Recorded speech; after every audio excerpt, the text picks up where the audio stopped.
Hi, everybody. Welcome back here on TV 15 for another exciting version of Rougher Football. I'm Bill Huddleston, along with the coach of the Roughers, Rafe Watkins. High five, Coach. 5-0. Pretty good start for Muskogee here in 2016. Very good start. Very proud of the young men.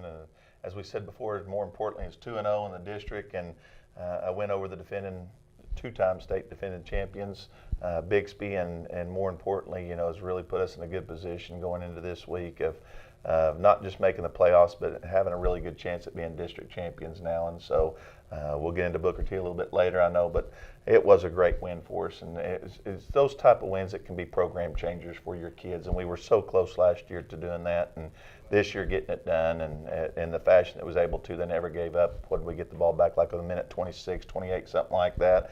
Kids never panicked. We got a great return and was able to go down and score, and it was just a great ball game. Great crowd. Oh, truly a championship atmosphere. I mean, just looking from the press box down and seeing just people everywhere kind of reminded you of the good old days. Well, that's the way it should be. We want to have that place full, and the support that we were getting. And of course, Bixby brought a great crowd as well. And as you said, it was one of those. It was a playoff atmosphere at least. It was outstanding, and that's what we got to have. And we've been in some big games, but the roar on that last score.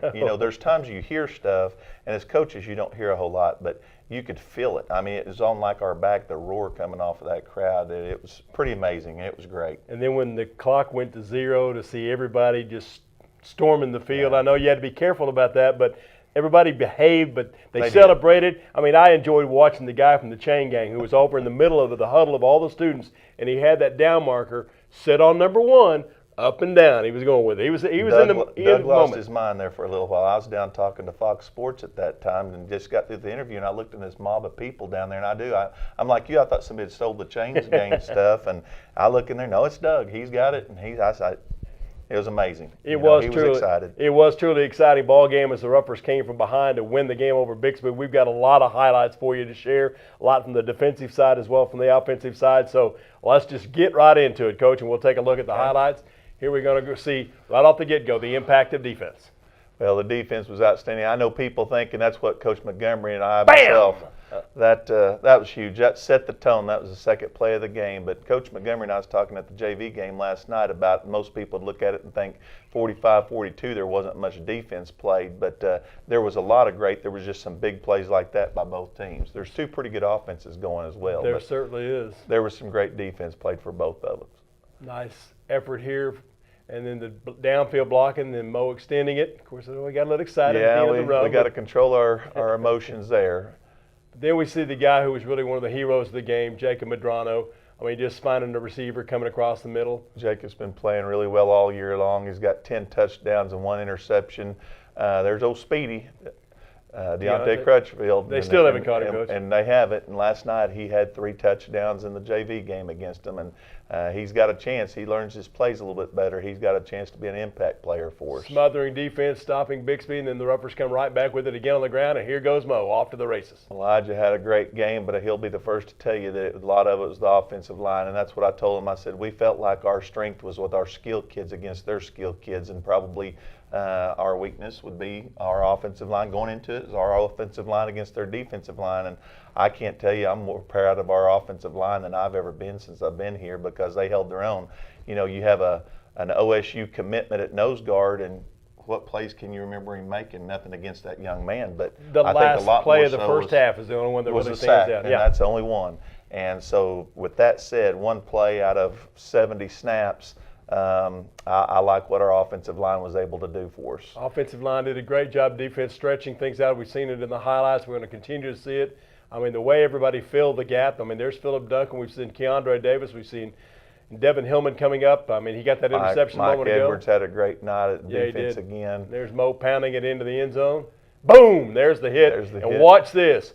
He could go all the rumbling and stumbling at about the 10-yard line, Coach. And right here he's huffing and puffing. Yeah, he was, but he got the end zone. But see, again, I really believe he was in the end zone. We gave him the touchdown. It's a good thing that Khalil got on it, because the officials were not going to give it to him. But he had it. There's another big play by Joe Cone. Concentration. Joe had a good offensive game, but was more so defensively. He had, of course, the way they were throwing out into the flash, you should have more tackles, but he had 13 tackles. and it just DJ amazing. said he never saw the other three guys there. All he could do was wipe the tears from his eyes. Hell, if he can concentrate on that ball, that was huge. Great tackle by Curl. Like I said, I thought our whole secondary really played well the other night.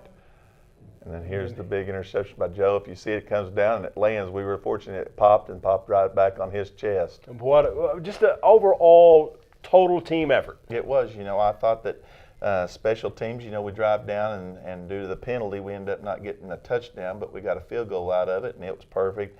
Coverage was much, much better this week against a much better team than Bartlesville, so I was really proud of the things that was able to do there.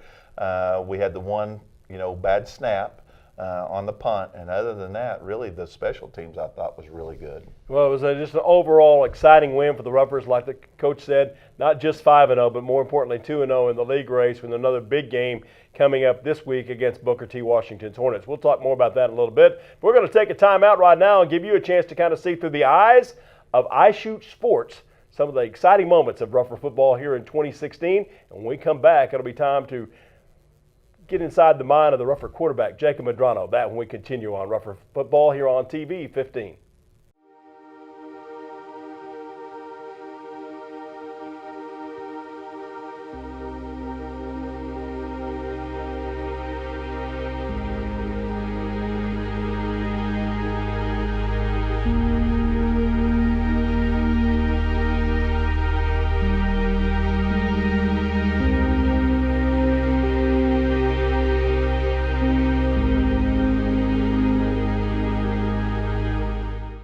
Welcome back here on TV 15. Bill Huddleston along with the coach of the Roughers, Rafe Watkins. And coach, standing between us, the young man who managed perhaps one of the most exciting games and never really lost a single moment of concentration, your starting quarterback, Jacob Medrano. Jacob was 33 for 300 and I believe 76 yards.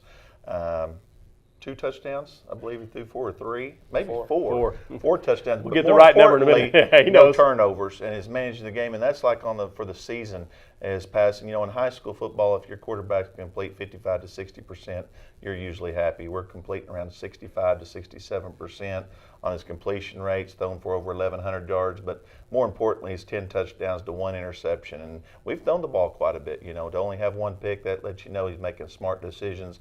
Got to continue to do that. We got as big a challenge as we've had all year long with the Booker T secondary this week, and so feel very confident with Jacob calling the signals and doing a great job. Just really proud of how he's managed the football team so far. Jacob, things have been going very, very well. I know you're a student of the game, no doubt, because you don't have much choice. I mean, football is just kind of the name of the game in the Medrano house. But tell me about your week of preparation. What do you do from the end of game last Friday night until the start of this week's game or any other week? What do you do to get yourself not just physically prepared, but also mentally prepared for a game?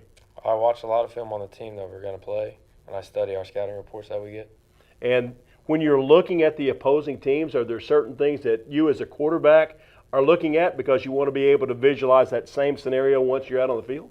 Try to find the weakest player so I can pick on them. Okay. Now, last Friday night, obviously, I know the players say you guys don't hear the noise. You don't hear the crowd. I mean, DJ Mays told me I don't ever hear the crowd. But I think last Friday night you guys heard the crowd.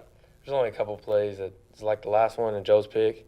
Other than that, I really don't pay attention to it. What was going through your mind? I mean, Roughers had just scored on the touchdown pass that Joe tipped up in the air and took it to the house, but then Bixby in championship style comes back and methodically goes the length of the field. What are you thinking about over on the sideline? And then when coach says, okay, it's showtime, what was going through your mind?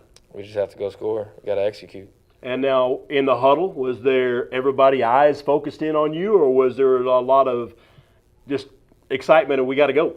We're trying to go score. We're focused. And then tell me about the play that resulted in the toss. Everybody in the house knew where the ball was going to go. Yeah. I think everybody on both sidelines expected you to look for golden shoes, Cam Curl. He was out there, but he wasn't the target. Well, we're actually supposed to run a post for Cameron, and DJ actually ran the wrong route. So the ball just happened to fall in DJ's hands. And then, of course, he never saw the other guys because he wasn't where he's supposed to be. Is that what you're telling me? But he was in the right spot. Yeah. And when he caught it, there was nobody going to catch him. He goes in the end zone. What was going through your mind at that time? Because you knew there were just seconds left. The victory was at hand. I was just excited. I started running down the field. So my arms up, we won. And then, of course, now it's back to business because you've got a tough opponent this Friday night against Booker T. Mm-hmm. Any different mindset, any different things that you'll be going through in your progressions as you prepare for the ball game? Gotta get rid of the ball quicker because they bring a lot of blitzes.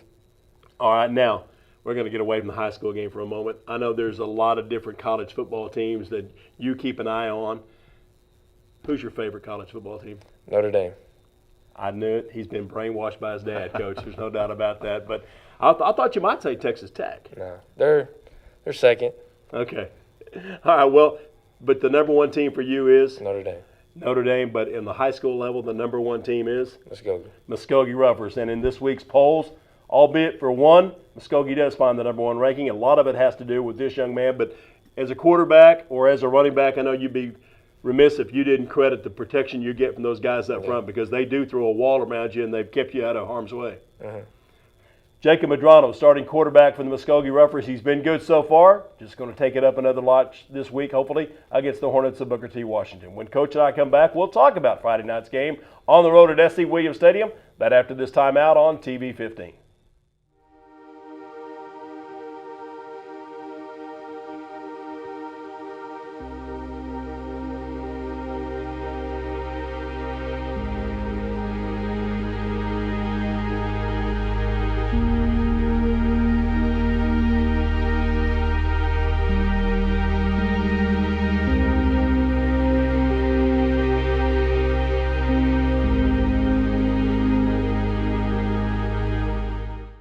Welcome back on TV 15. Bill Huddleston along with the coach of the Roughers, Rafe Watkins. Coach, I mentioned it in the last segment with Jacob. Roughers number one. It's been a long time since Muskogee's been this high in the polls.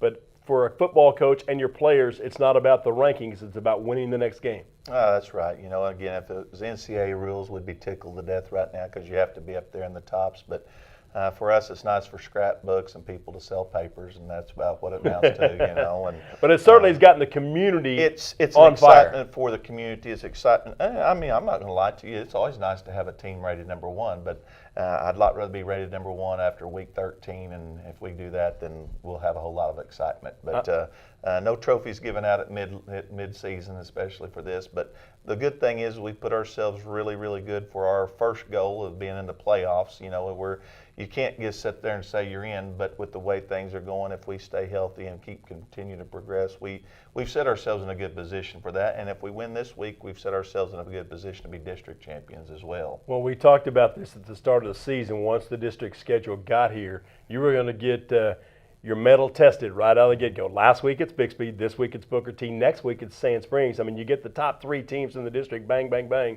But right now it's focus all on the Hornets. That's all we can do, and they're an outstanding football team. You know, they have the 2 losses. Of course, they lost the first game of the season with a new staff and everything to Edmond Santa Fe, lost late by 3. Then they go and play the number one team in the nation of high schools, you know, and you really can't even call it a high school team. It's it's an all-star team is what it is. They can't even compete for the state title in Florida because it's an academy, and they go there just to better their ACT scores and stuff to get ready for prep for college, or to improve their football skills. And you know, they're starting 22. All 22 have Division I scholarships. So, and for a half, Booker T hung with them and certainly was not intimidated. You could see some of their players from Booker T that could play on that team.